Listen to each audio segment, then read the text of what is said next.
La Suède et la Finlande ont fait leur demande d'adhésion à l'OTAN. Après l'invasion russe de l'Ukraine, les deux pays sont désormais prêts à renoncer à leur statut de neutralité. En Ukraine, Moscou fait face à une résistance acharnée. Selon le renseignement britannique, l'armée russe aurait perdu un tiers de ses forces terrestres engagées en février. Acculé par les sanctions européennes contre la Russie, le géant français Renault cède l'intégralité de ses parts dans l'entreprise automobile russe Avtovaz. La junte au pouvoir au Mali a annoncé dimanche quitter le G5 Sahel et sa force anti-djihadiste, une organisation qu'elle accuse d'être instrumentalisée par l'extérieur.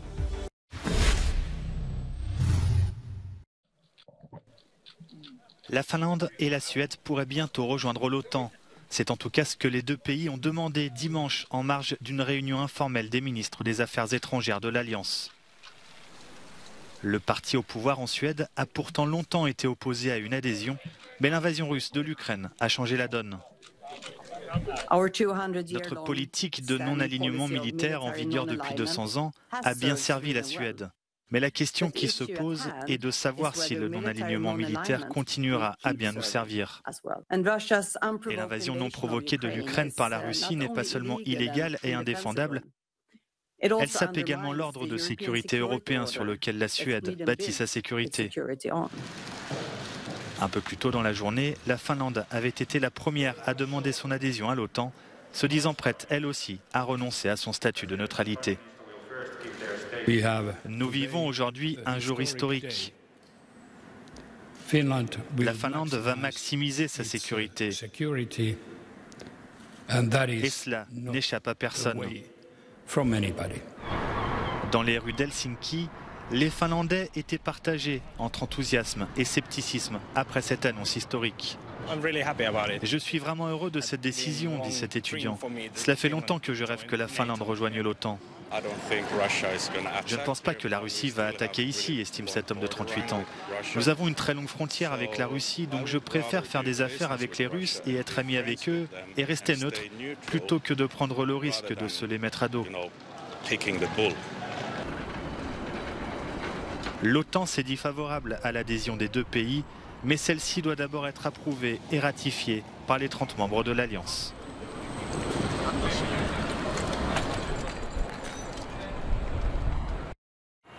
En Ukraine, les forces russes s'efforcent de progresser dans la région stratégique du Donbass, dans l'est du pays. Mais elles sont à la peine face à la résistance acharnée des troupes ukrainiennes qui sont de plus en plus optimistes sur l'issue de la guerre.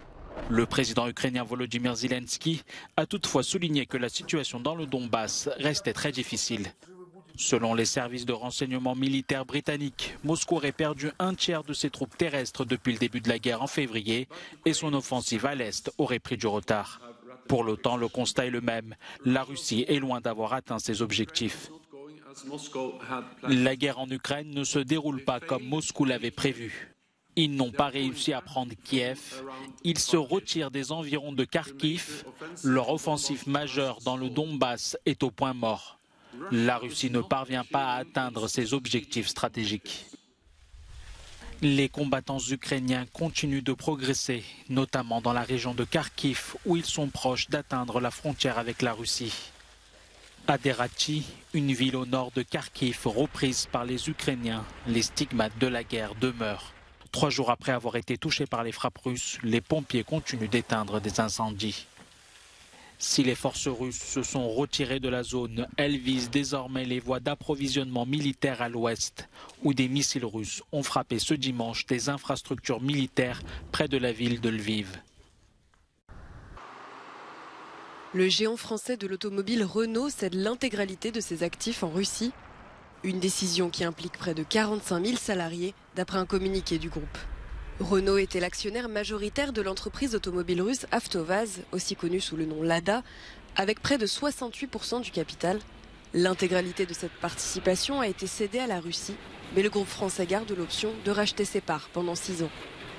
Parmi les conséquences très visibles, l'usine Renault de la capitale est de nouveau exploitée par la ville de Moscou. Celle-ci avait suspendu ses activités en mars 2022 en raison de la guerre en Ukraine. D'après le maire de Moscou, Sergueï Sobyanin, l'usine devrait produire des voitures sous la bannière historique Moskvitch, une marque comme Lada caractéristique du style automobile soviétique. Aucun détail financier n'a été fourni ce lundi, mais le ministre russe de l'Industrie et du Commerce avait déclaré en avril que Renault prévoyait de vendre ses actifs russes pour un rouble symbolique. La junte au pouvoir au Mali a annoncé dimanche quitter le G5 Sahel et sa force anti-djihadiste, une organisation qu'elle accuse d'être instrumentalisée par l'extérieur et dont elle est empêchée d'assurer la présidence, pour selon Bamako mieux l'isoler. L'opposition de certains États du G5 Sahel à la présidence du Mali est liée aux manœuvres d'un État extra-régional visant désespérément à isoler notre pays, le Mali. Et de cette situation, le gouvernement de la République du Mali en déduit une perte d'autonomie, une instrumentalisation et un dysfonctionnement grave des organes du G5 Sahel. Ce départ isole encore un peu plus le Mali, déjà sous le coup de sanctions économiques et diplomatiques infligées par ses voisins, qui accusent la junte de vouloir se maintenir au pouvoir. Il survient aussi après l'annonce de la fin de l'opération anti-djihadiste Barkhane et le retrait des troupes françaises. Après le départ annoncé du Mali, l'organisation régionale sahélienne est réduite à 4 pays, la Mauritanie, le Tchad, le Burkina et le Niger.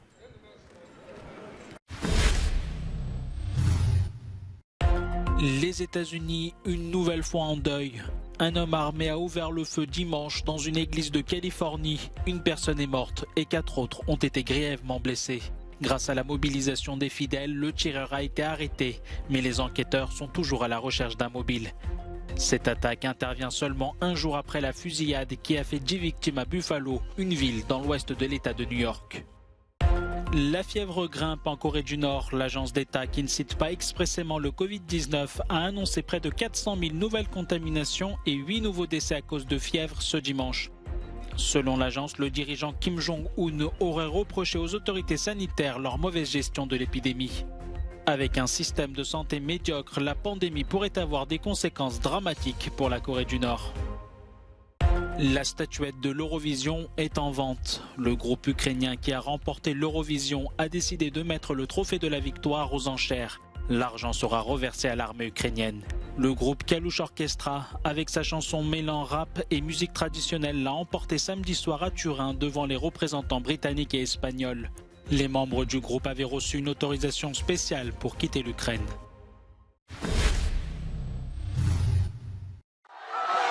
Un trophée de plus pour l'attaquant du Paris Saint-Germain et de l'équipe de France. Kylian Mbappé a été sacré hier soir meilleur joueur de Ligue 1 pour la 3e fois de sa carrière. Un sacre attendu au vu de ses statistiques qui font de lui le meilleur buteur du championnat avec 25 réalisations et le meilleur passeur avec 17 offrandes. En recevant son trophée UNFP, Kylian Mbappé a déclaré qu'il avait quasiment pris sa décision et qu'il annoncerait bientôt s'il resterait au PSG ou s'il rejoindrait un autre club, probablement le Real Madrid. J'étais très content, que c'était incroyable de pouvoir gagner 3 fois de suite ce trophée. Voilà, ça récompense tout un travail que je voulais dire merci vraiment à toutes les personnes du club parce que c'est ce club, le Paris Saint-Germain, qui m'a aidé cette année, que ce soit les coéquipiers, les coachs, la direction, toutes les personnes de l'ombre et grâce à eux j'ai pu marquer l'histoire de mon championnat une nouvelle fois et pour ça je suis reconnaissant. Son coéquipier Gianluigi Donnarumma, ici à l'image, a été sacré meilleur gardien du championnat. 2 trophées majeurs ont tout de même échappé aux Parisiens, celui du meilleur entraîneur, décerné au Rennais Bruno Genesio, et celui du meilleur espoir, attribué au défenseur marseillais William Saliba.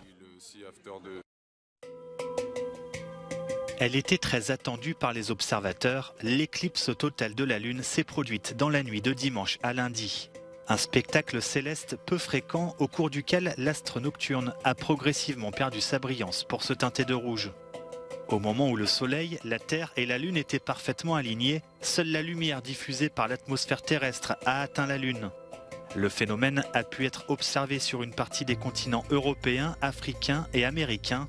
En France métropolitaine, l'éclipse totale s'est produite entre 5h30 et 7h du matin, avant un prochain rendez-vous prévu en 2025.